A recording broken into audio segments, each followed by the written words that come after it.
Welcome back to Frederick Advice Givers, episode 173. I am Eric Verdi, and to my left here this week is Paul Rivas with Smith Rivas. He has a company where he tutors middle school through grad students to help get better grades and fast track and get them out to the world faster, right? That's right. So Paul's got an interesting story and actually came to us through Josh Chernikoff, a buddy of mine that was on about 10 episodes ago. So I'm interested to hear what Paul has to say compared to what Josh did with his businesses. It'll be an interesting dynamic to see how the two of them, kind of grew at the same time, and Josh sold off one of his businesses. Paul's still running his, right? That's right. All right, Paul, so for our audience that doesn't know you, give us your backstory. Where did you grow up? What do you enjoy doing in your spare time? Your origin story. Cool. So I'm Paul Rivas of Smith Rivas, Study Skills and Academic Coaching. So it's not tutoring exactly. I'm teaching kids something that they don't learn in school. Okay. As opposed to supporting something that they learned in school, not quite to the level they wanted to, right? So I'm teaching new stuff. Like, give me an example. Study skills. Okay. Motivation, time management, reading. Perfect. Note taking. Any financial tests, stuff? Papers. No. You should start financials. That's the one thing that kids today. Yeah, college. That's a good idea. I mean, I certainly have college kids who have questionable financial practices. Right. And it comes up in the academic coaching sessions. Okay. Right. So I'm from Santa Barbara, California. I don't know if you know what goes on there. It's a cushy seaside resort town. Awesome. So I grew up there. I actually basically grew up at the university because my father has been an academic advisor there for these 40 years. Okay. And so I started working there in 8th grade. Wow. Doing statistics at Division I college basketball games. Back when we used to do stuff with pencil and paper. There was enough to do that there was room for an 8th grader who liked basketball to keep track of stuff. I did minutes and the shot chart. Okay. So that was my first job there. And I worked there off and on for 20 years. Basically, when I wasn't living or traveling abroad, I was at UCSB. Okay. I attended UCSB. I'm probably, I believe, the only person in history to choose UCSB over Stanford. That was a financial decision. Right. So there you go. So maybe I'm in the wrong business. So that was a financial decision. My mother was really fixated on me going to college free, and we accomplished that. And so I'm forever grateful. Awesome. My mother's a bookkeeper, by the way. Okay. So she's pretty on top of it. So I did so many jobs at the university. I worked in the I actually, one of the reasons I went to UC Santa Barbara was because I was offered an adult job as a college student doing PR for the sports teams. So I would That's pretty cool. It was awesome. So all the sports teams. I mean, I'm a know-nothing college freshman, and I have an adult job traveling with these teams, interviewing the players, calling the media, doing all the stats, playing the music at the games, doing the announcing, all that stuff. Very cool. So I did that for 4 years, very solid. Also lived in Mexico City for 6 months as a college student, which really made me into a real person. I had almost never been anywhere. From Santa Barbara, to Mexico City, almost with no stops in between. What did you study in college? Oh, what a good question. Well, I couldn't make up my mind, and I had done a lot of college stuff in high school. So when I got to college, I basically had a full scholarship and nothing to do.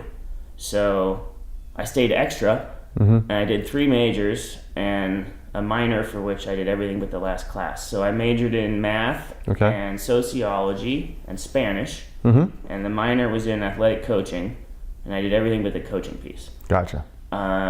So, I get back from Mexico, kind of get tired of the sports thing, get a sweet job reading stories to preschool kids in Spanish and English at the public library. All the public preschools give away free books, read stories, super fun. It was fun to learn that actually in the library, they encourage you to make as much noise as possible. I never knew that. I had a totally wrong idea about libraries, right? They're like, no, get them riled up, right? That was super fun. I took 6 months backpacking around Europe and the Middle East with a friend of mine. We lasted 3 months before we got sick of each other. then I came back to work at the university. I worked in the Spanish department. So I'm helping Spanish majors figure stuff out, helping the faculty remember that there are people who are Spanish majors and they're not just there on vacation, right? That kind of thing. Then what did I do? Then I moved to Argentina. Okay. With my first partner. We moved to Argentina. We were there 2 years. Took the bus home. So Argentina to the United States by bus. Oh my God. Yeah. How old are you? You've had a lot 40, of experience. You've had a lot 40. of experiences. Well, my misspent youth, right? So, I mean, I spent 3 years traveling, Okay. really, or living abroad and traveling. Then I came back to another sweet job at the university where I'm working in the study abroad office, and they're paying me to prepare Americans to study in Latin America and Spain. Okay. I mean, that's like so easy, right? That's my favorite thing. Did that for a few years, and then I got this other job at the university. They never give you raises, and in California, you know, UCSB is the lowest paid of the UCs because it's in Paradise, and they can con you into working for change because you live in Paradise. And our division of the university was the lowest paid division, and our office was the lowest paid office. So to get any raise, there's no raises. You just have to get a different job. So I get this job, and it's study skills guy. And I'm like, study skills? What's that? And they say, you know, motivation, time management, reading, note-taking, test papers. I go, oh, that's actually perfect. I'm actually really good at that. By historical accident, I am the person on earth that teaches stuff. I didn't even know what it was. And they had to tell me what it was. And I was like, oh, yeah. And they're like, oh, by the way, you have to teach it to the athletes. And I'm like, this is getting better. What else you got? Like, this is going to be so fun. So I was there 3 years and then moved to D.C. I've been here 5 years. Okay. So, wow. Yeah. So, California, D.C. And then when you moved to D.C., you started your company, or you started in California? No, I started it I spent the last kind of semester in California trying to figure out how to start a business. I took a really good kind of nonprofit business incubator program called WEAVE, Women's Economic Ventures, not just for women. And that was really helpful. And so then I got in the car and started driving to D.C., and I get a phone call saying, hey, you know, I need you to help my kid. He's going to go be a Division III soccer player. You know, we're in Westlake. Right. I'm like, turn around, go back, help this kid for 2 days, and then go. So that's I really awesome. had no idea what I was doing. I just knew that I had a really, really good system for helping kids learn more and get better grades in less time, so they have more time to do cool stuff. Okay. Whatever they're into. Very cool. So, Paul, the next two questions are back to a personal level. What's the last purchase that you splurged on for yourself or your family? I spent what felt like 2 years of birthday and Christmas money from my parents on a winter coat. Okay. Because being from Santa Barbara, you're not used to this kind of weather. I've never shoveled snow 4 or 5 years ago, right? Even in Argentina, it snowed once for like the first time in 89 years when I was there. I had never lived in a real winter, right? So I've been kind of like wearing 4 coats for the first 4 years, and year 5 now I have one warm coat. Awesome. That is worth every penny. Awesome. So what hobby or interest could you spend hours doing? Reading for fun in Spanish. Interesting. My favorite thing to do. Reading in Spanish. Reading fiction in Spanish. My favorite thing to do. Keeps my brain working, because Spanish is a little hard to come by where I live. And there are no Mexicans. And me being a half Mexican from California, California, everyone's Mexican. Right. So we really miss that in my house, my wife and I. And the solution is go to Mexico every once in a while, buy a stack of books this high, and then go when you run out of books. Very cool. Yeah. That's interesting. All right, Paul. So you've had Smith Rivas for 5 years now. You're an entrepreneur. You're a learner. It sounds like maybe even before an entrepreneur. Definitely. But when you you have to run a company and you have to make money and you have to help people. When you wake up in the morning, what's that drive inside of you that keeps you motivated and keeps you going? What's that why? Why do you do what you do? Because there are still people who aren't hip to study skills. And for me, study skills was transformational, although I didn't realize it, right? My mom had been beating this stuff into me from when I was a kid, and I had no idea. I thought I did well in school because I was smart. I was under the illusion that I was smart, right? But yeah, I just had really good study skills. Okay. Right? And then when I got into that work at UC Santa Barbara, I saw the spectrum of students. I mean, everybody, and I saw study skills work for everybody. And I thought, the world needs to get hip to study skills. This is the only way to get your money's worth in college now. Right. College is largely a scam. If you don't have study skills, you're not going to get your money's worth. You might graduate, but you're going to leave this huge pile of awesome stuff off to the side that you didn't even know you could have gotten had you had time or had you had the wherewithal to do it. And the only way to get that time is by getting better grades in less time. Right?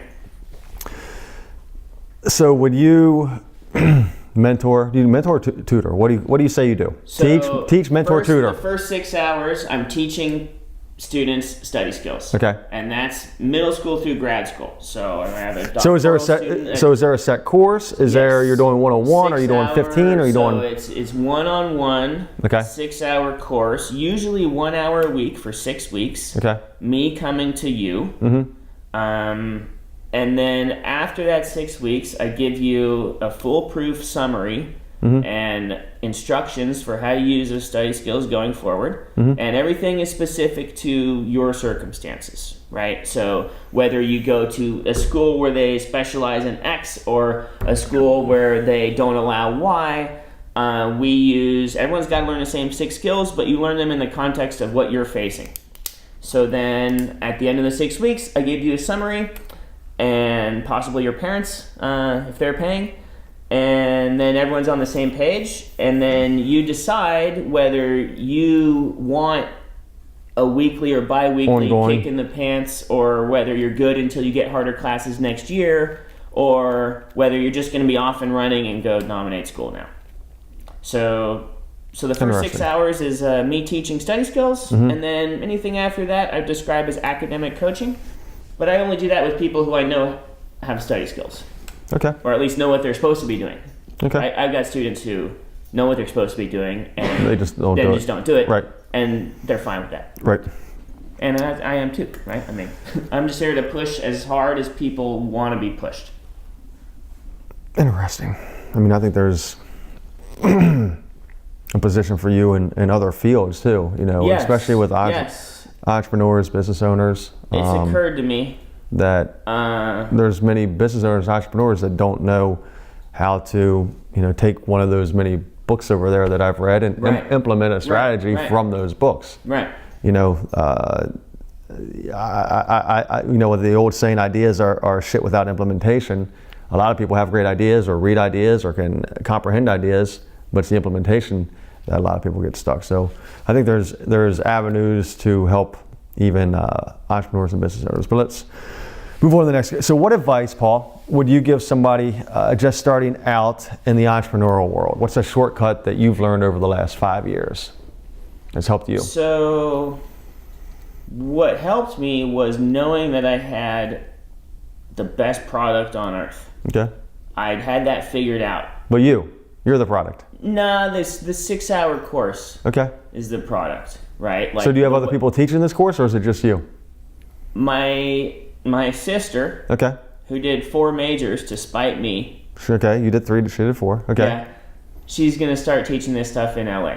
Okay. Any day now. Very cool. Yeah, so she lives across the street from UCLA. Okay. It's a good place to do it. Okay. So first bit of advice is have a superior product. Second bit of advice is make sure you have the money to launch your product confidently. So for me, that meant kind of dabbling in Santa Barbara until I really settled on what the product was going to be. Like, I did a little bit of this. I found some, family friends. Hey, let me teach your kids study skills. Let's see if this works. So I did that for a couple years. And then when I moved to DC, I had money saved that I could do my thing without worrying and be pretty sure that it was going to work. So how do you know you have a superior product? Because a lot of people, if that's not a I'm not questioning you, but that's not a shortcut to success. Like, how did you know you had a superior product? Well, because it was by historical accident. I mean, really, that I am the best person for this, right? Mm-hmm. I mean, I grew up at a university. Right. I worked in every different aspect of university.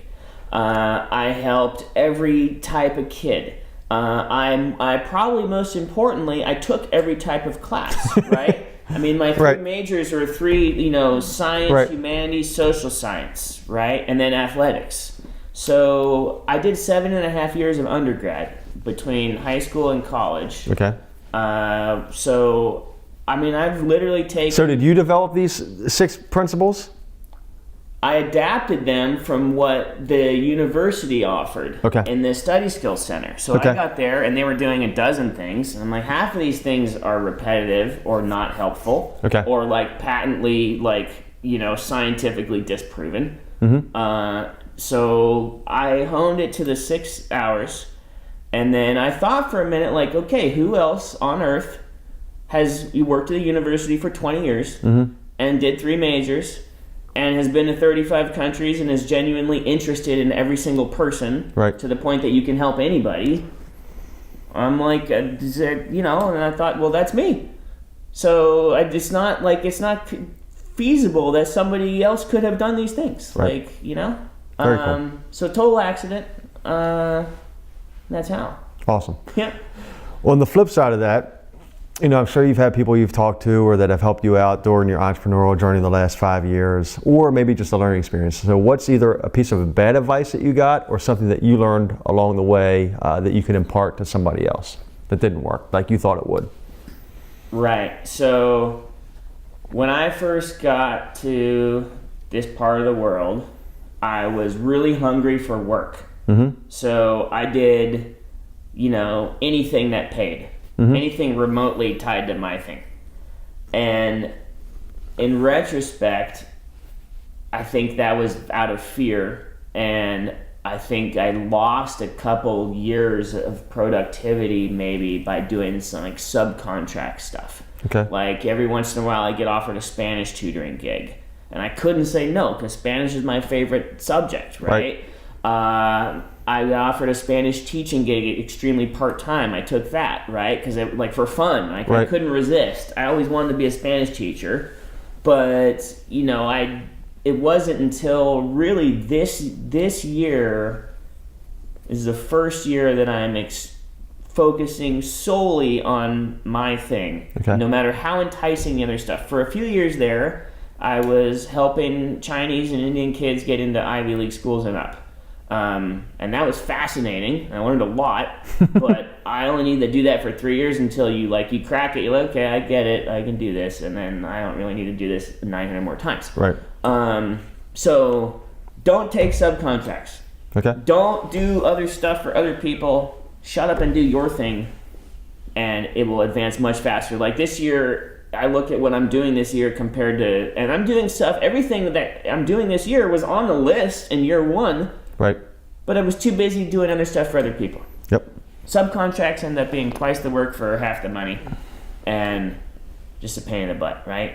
So say no, right? I've had maybe 2 clients in 5 years where I tried like hell on the phone to tell them, no, your kid, you just mentioned 12 red flags, it's not going to work. No, it doesn't, the kid has to want it. It's not going to work. It's not going to, no, come, we want it. All right. Didn't work.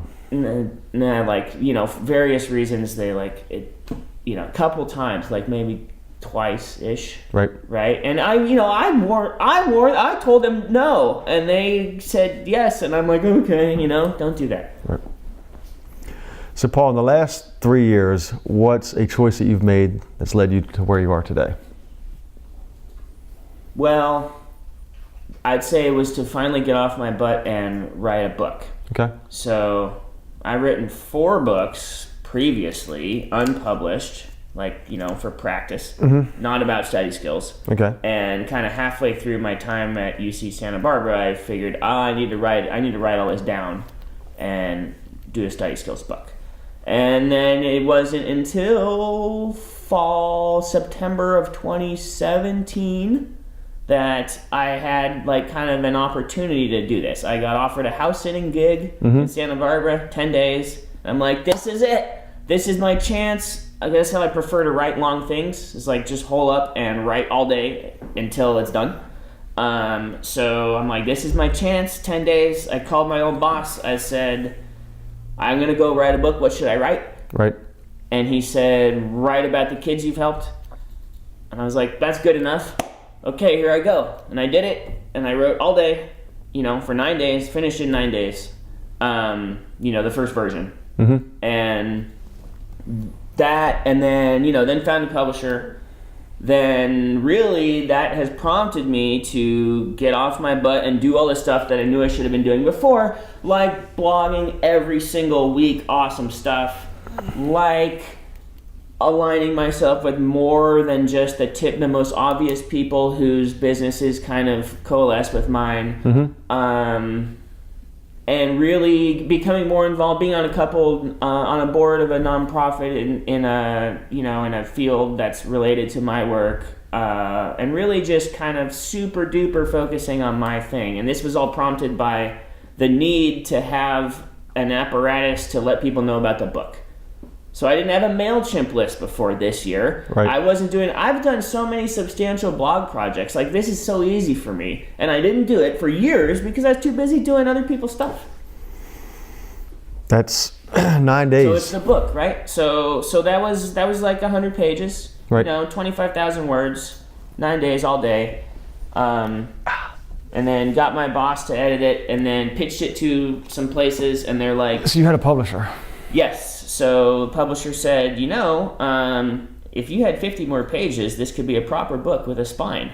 And I'm like, great, I will write all these solutions, which I had not included. I had only included the problems. Okay. So then I wrote all the solutions. It took another couple weeks, or really a 2-week overhaul. I had to basically turn everything from first person to third person. And then write 50 more pages. That took 3 more weeks. Publisher said, it's great. And the book arrived yesterday. Really? To people who pre-ordered the book. They got it yesterday. I have not seen the book. Good for you. Yeah, it's cool. Good for you. Publisher is Rowman and Littlefield in Lanham, Maryland. They do a lot of textbooks. Mine's not a textbook. Mine's general interest, but they do a lot of textbooks. They make good money. They were the subject of a Washington Post story about how books are not dead. Right?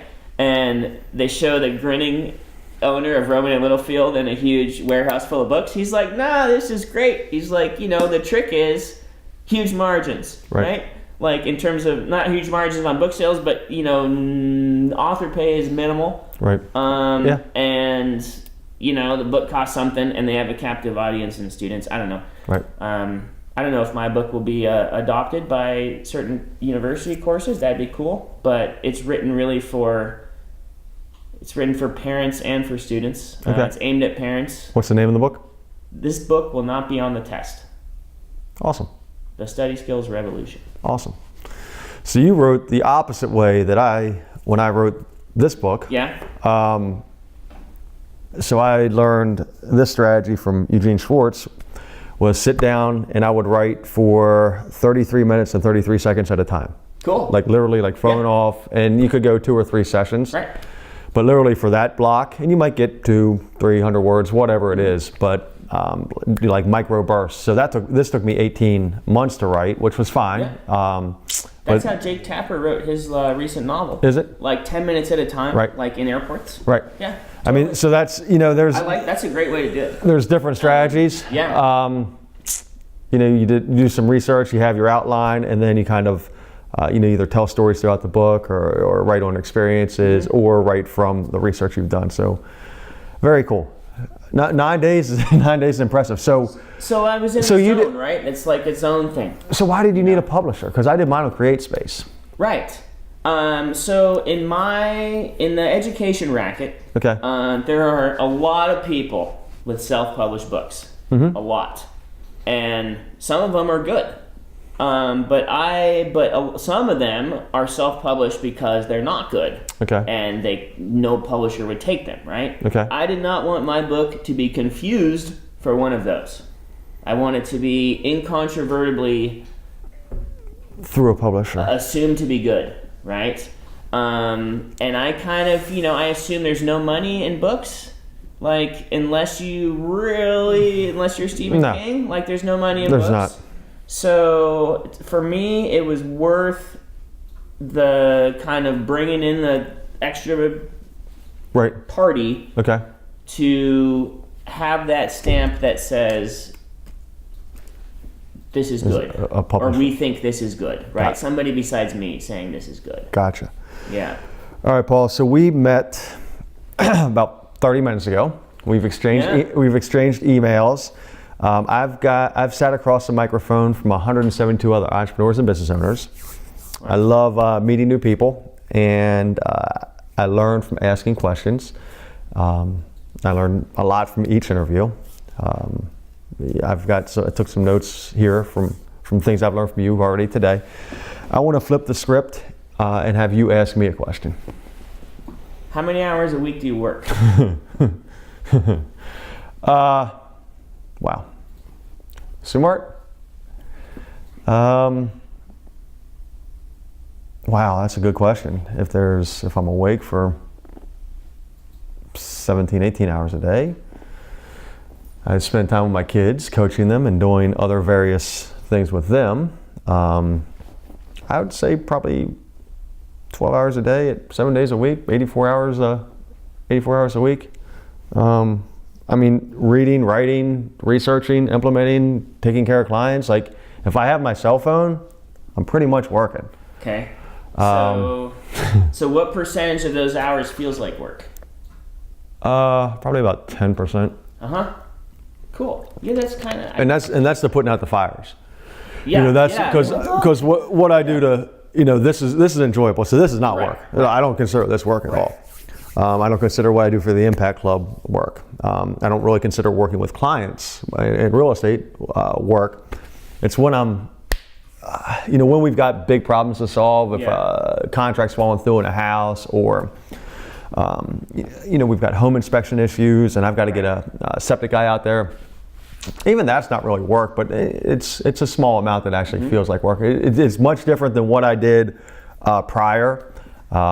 When I worked 9 to 5 in the accounting background. I've got an MBA. I had an accounting background right out of college. I did that for 4 years before I got into real estate. And those 8 hours a day, that was work. That was work. They were long. Yeah. Like what I do now, and it's 14 hours a day or 12 hours a day, that's not work. There's an hour that feels like work.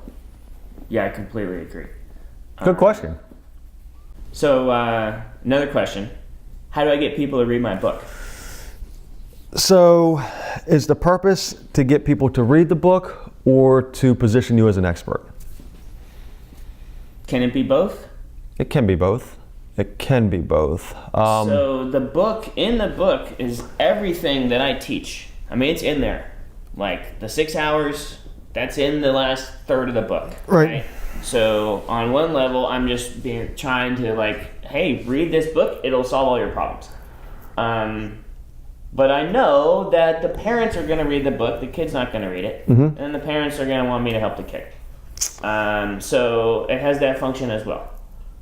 So the best way to do that is to, and it might be different with publishing versus self-publishing. All I know is I've got 2 books that I self-publish, okay? Right.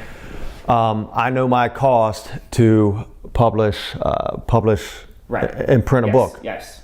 And my cost to print this 120-page book is less than what it cost me to print a 12-page printed magazine that I did. Yep. So book costs are very low.